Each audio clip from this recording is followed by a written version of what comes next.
This is the first lecture of operating system, chapter process management, lecture system basics and types. OS stands for operating system.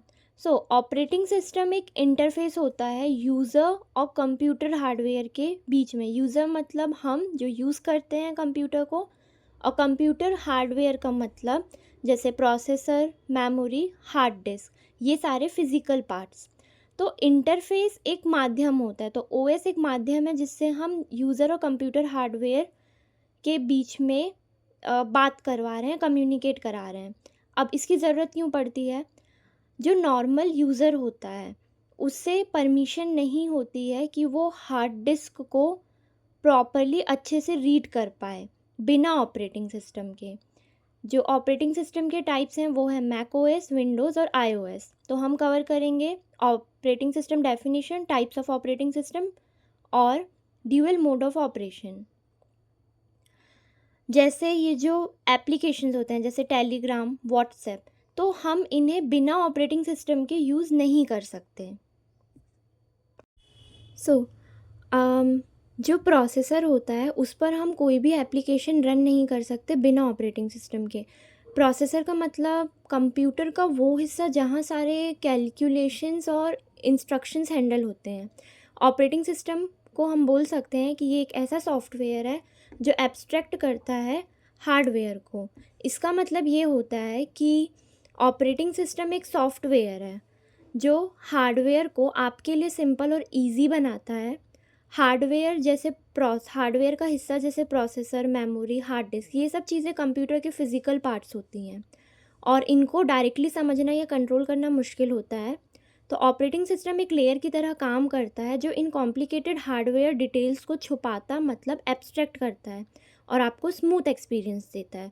जैसे आपको file save करनी है तो OS ये decide करता है कि हार्ड डिस्क पर फाइल्स कहाँ सेव करनी होगी. कैसे होगा? बिना आपको ये सब जानने की ज़रूरत पड़े फ़ाइल सेव हो जाती है. तो बेसिकली ऑपरेटिंग सिस्टम हार्डवेयर के साथ बात करता है और आपके लिए उसको यूज़ करना आसान बना देता है. दूसरा, ये एक इंटरफेस होता है यूज़र और हार्डवेयर के बीच में. तो जैसे हमने ऊपर देखा ही था, ये सेट ऑफ यूटिलिटीज़ देता है ताकि आप एप्लीकेशन डेवलपमेंट और एग्जीक्यूशन आराम से कर सको. मतलब ये डायरेक्टली आपको कुछ सेट ऑफ टूल्स दे देता है जिससे आप एप्लीकेशन डेवलपमेंट आसानी से कर सकते हो. ये कंट्रोल प्रोग्राम है, ये सब कुछ कंट्रोल करता है और ये एक गवर्नमेंट की तरह एक्ट करता है. तो हमारे पास ये यूज़र है, ये ऑपरेटिंग सिस्टम है, बीच में एप्लीकेशंस और प्रोग्राम्स हैं, हार्डवेयर. तो ये इन सब का इंटरेक्शन यहाँ पर शो किया गया है. तो जो चैप्टर्स हम यहाँ कवर करेंगे इस पूरी सीरीज़ में वो होगा process management, CPU scheduling, process synchronisation, deadlock, memory management and virtual memory, file system, disk scheduling. Pre requisite.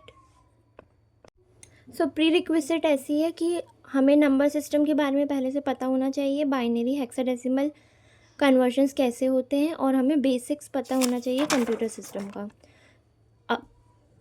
Services of operating system. तो जो मेन सर्विसेज हैं ऑपरेटिंग सिस्टम की वो हैं कि यूज़र इंटरफेस प्रोवाइड करता है, ये प्रोग्राम एग्जीक्यूशन में हेल्प करता है, input output operation, file system manipulation, communication, error detection, resource allocation और accounting, protection and security.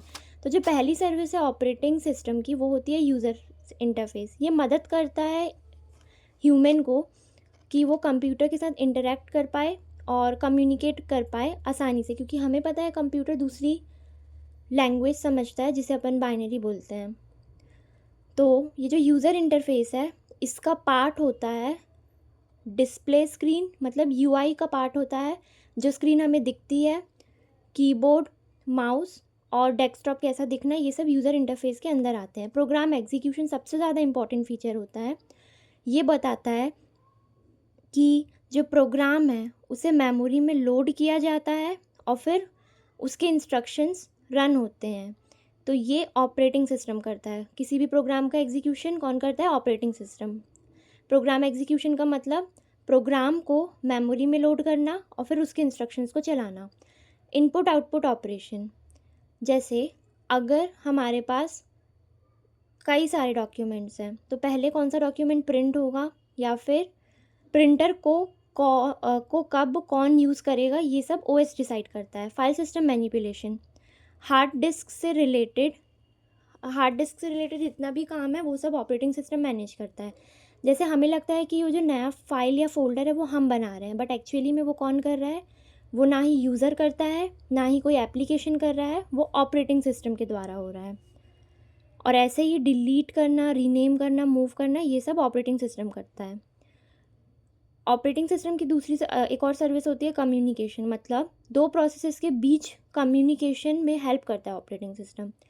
Error detection, error को पहचानने में मदद करता है। रिसोर्स एलोकेशन, मतलब कब कौन सा रिसोर्स कौन यूज़ करे ज़्यादा सही रहेगा, ये ऑपरेटिंग सिस्टम डिसाइड करता है। अकाउंटिंग का फीचर भी इसमें रहता है, सब कुछ मैनेज करना।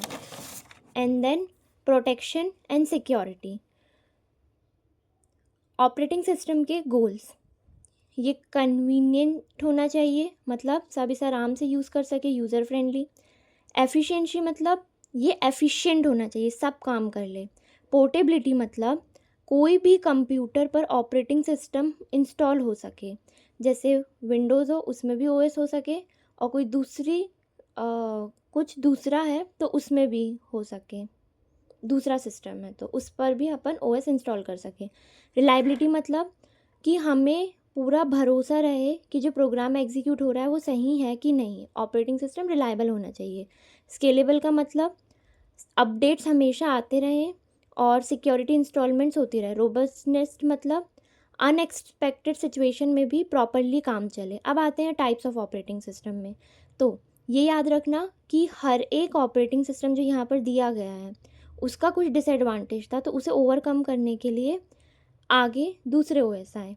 तो जो टाइप्स ऑफ ऑपरेटिंग सिस्टम्स हैं उसमें है first uniprogramming, multiprogramming, multitasking, multiprocess, multiuser, real time, embedded, handheld.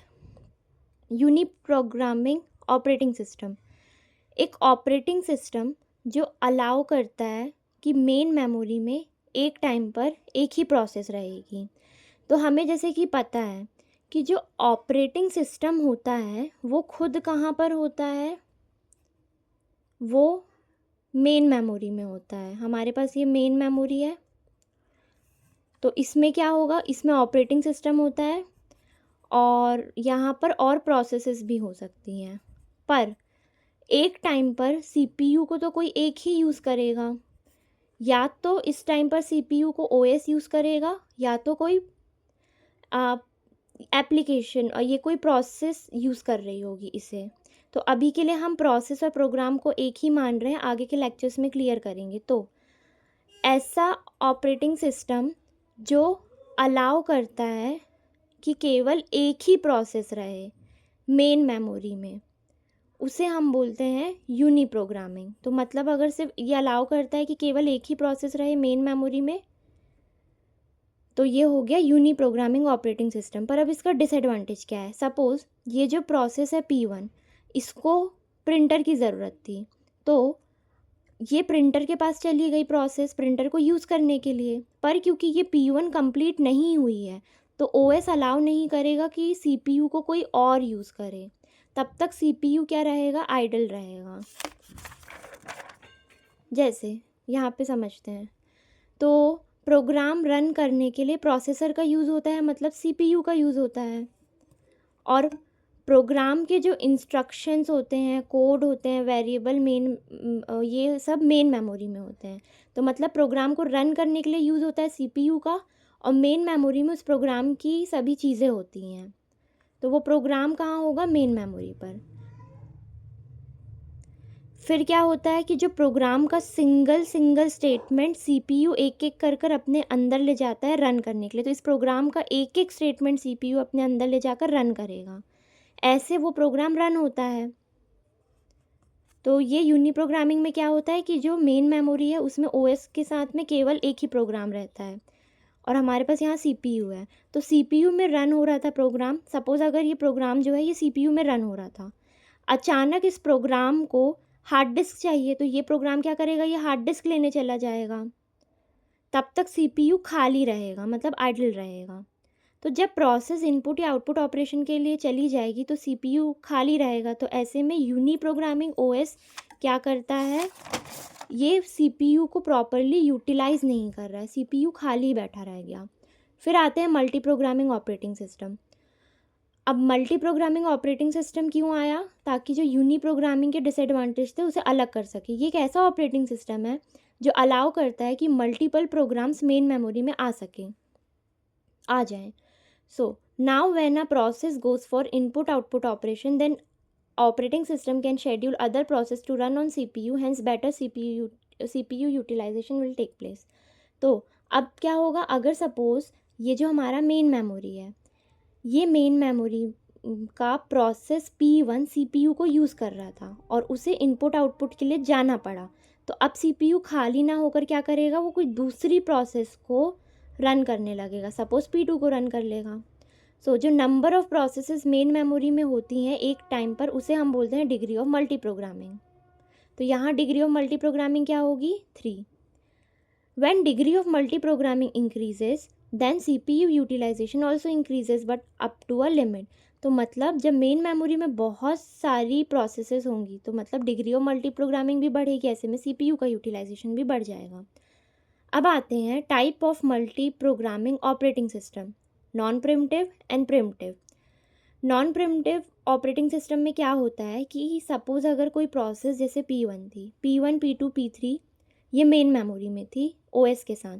P1 चली गई किसके पास, CPU में रन होने के लिए। तो अगर P1 चली गई है और उसको बीच में कुछ रिसोर्स चाहिए, तो वो जाकर वो रिसोर्स लाएगी और जब तक वो वापस नहीं आ जाती CPU खाली बैठा रहेगा, वो किसी और को अलाउ नहीं करेगा रन, वो किसी और को रन नहीं करेगा, वो वेट करेगा P1 का। P1 अपना इनपुट लेके आई, फिर वो रन हुई, फिर कंप्लीट हुआ। तो मतलब अगर एक प्रोसेस CPU में रन हो रही है और वो CPU को तभी छोड़ेगी जब वो चाहती है, OS उसे जानबूझकर फोर्सफुली बाहर नहीं कर सकता।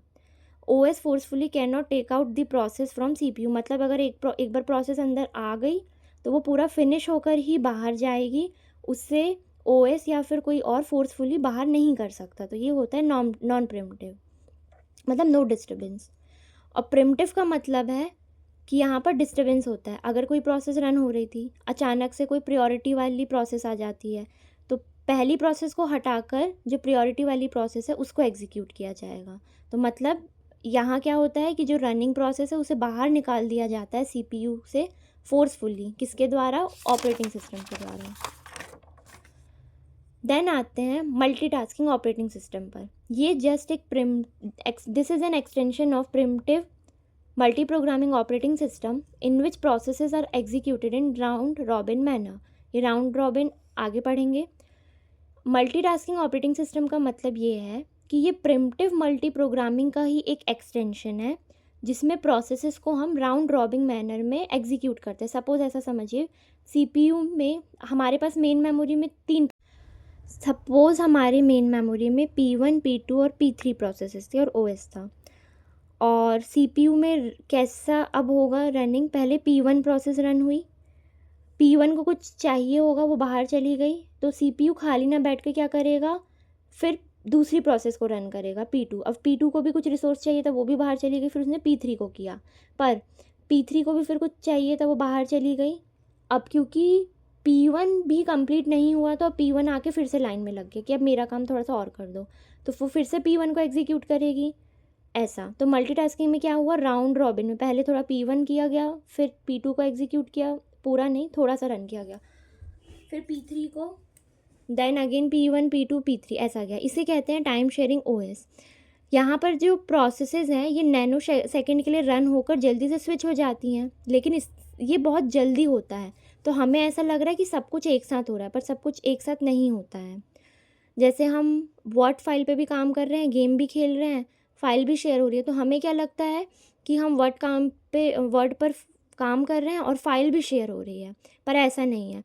आप वर्ड पे काम कर रहे हो, थोड़ी देर फिर फाइल शेयर हुई, फिर वर्ड पे काम हुआ, फिर गेम खेला, पर हाँ यूज़र को एक ही प्रोसेस से इंटरेक्ट करने मिलता है एक टाइम पे। मतलब ये पैरेलली जैसे भी हों पर आप एक टाइम पर एक ही चीज़ देख पाते हो, और ये बहुत फास्टली होता है। मल्टी यूज़र ऑपरेटिंग सिस्टम, इसे यूज़ किया जाता है कंप्यूटर सिस्टम में जिसे मल्टीपल यूज़र्स एक साथ यूज़ कर सकते हैं। इसका क्या मतलब है कि जैसे हमारे पास कंप्यूटर के जो सिस्टम होते हैं वो तो एक ही होते हैं, एक ही सीपीयू, एक ही एचडीडी और एक ही RAM.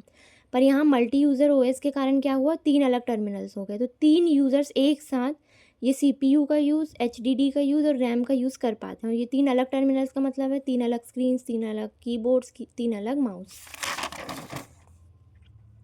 Multi programming operating system का मतलब क्या होता है,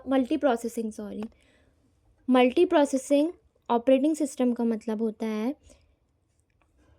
used on computers with multiple CPUs. अब अभी हमने क्या पढ़ा था, अभी हमने मल्टी यूज़र पढ़ा था, यहाँ पर मल्टीपल यूज़र थे। अब हम मल्टी प्रोसेसिंग पढ़ रहे हैं तो मतलब मल्टीपल प्रोसेसर्स होंगे।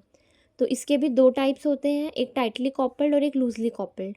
टाइटली कॉपल्ड मतलब शेयर्ड मेमोरी मतलब सीपीयूज़ तो अलग अलग होंगे पर मेन मेमोरी एक होगी, और लूजली कॉपल्ड मतलब सीपीयूज़ भी अलग होंगे और मेन मेमोरीज भी अलग होंगी, तो इसलिए लूजली कॉपल्ड बोलते हैं। हर सीपीयू का अपना रैम होगा। रियल टाइम ऑपरेटिंग सिस्टम का क्या मतलब होता है, rocket launching operating system, ATM operating system. तो रॉकेट लॉन्चिंग और एटीएम में जो भी ऑपरेटिंग सिस्टम्स यूज़ होते हैं वो रियल टाइम ऑपरेटिंग सिस्टम होते हैं। Works on real time data in events, ये रियल टाइम डेटा और इवेंट्स पे काम करते हैं। Each process has a deadline, यहाँ पर सभी प्रोसेस की कुछ डेडलाइन होती है। इसके 2 टाइप्स होते हैं, soft real time and hard real time. Soft real time का मतलब ये होता है कि आप डेडलाइन को शिफ्ट कर सकते हो, काम अभी नहीं हुआ तो थोड़ा और टाइम ले लिया। और हार्ड रियल टाइम का मतलब है deadline really matter. Embedded operating system, operating system use on embedded system which are attached with other devices like car, AC, washing machine. तो वो ऑपरेटिंग सिस्टम जो एम्बेडेड सिस्टम्स पे लगा हो। एम्बेडेड सिस्टम मतलब वो जो दूसरे डिवाइसेस से अटैच होते हैं, जैसे car, AC, washing machine. Hand held operating system, operating system used on hand held devices like mobile phones. तो वो ऑपरेटिंग सिस्टम जो हम हैंड हेल्ड डिवाइसेस में यूज़ करते हैं उन्हें हम कहते हैं मोबाइल फ़ोन्स। तो ये हमने पढ़ लिया ऑपरेटिंग सिस्टम के बेसिक्स और उसके types. Dual mode of operation नहीं पढ़ा, तो हमें इन शॉर्ट ये समझ आया कि ये मेनली एक इंटरफेस की तरह काम करता है यूज़र और कंप्यूटर हार्डवेयर के बीच में। जो प्रोसेसर होता है यहाँ पर सारी कैलकुलेशंस और इंस्ट्रक्शंस हैंडल किए जाते हैं। ऑपरेटिंग सिस्टम कहाँ रहता है, ऑपरेटिंग सिस्टम हमेशा मेन मेमोरी के अंदर रहता है क्योंकि खुद वो एक सॉफ्टवेयर है। ये ऐसा सॉफ्टवेयर है जो एब्स्ट्रैक्ट करता है हार्डवेयर को, और हर प्रोसेस रन होती है तो वो सीपीयू में जाके होती है, बट उसका कुछ ऑर्डर होता है और उसके हिसाब से हमारे पास different types of operating systems हैं।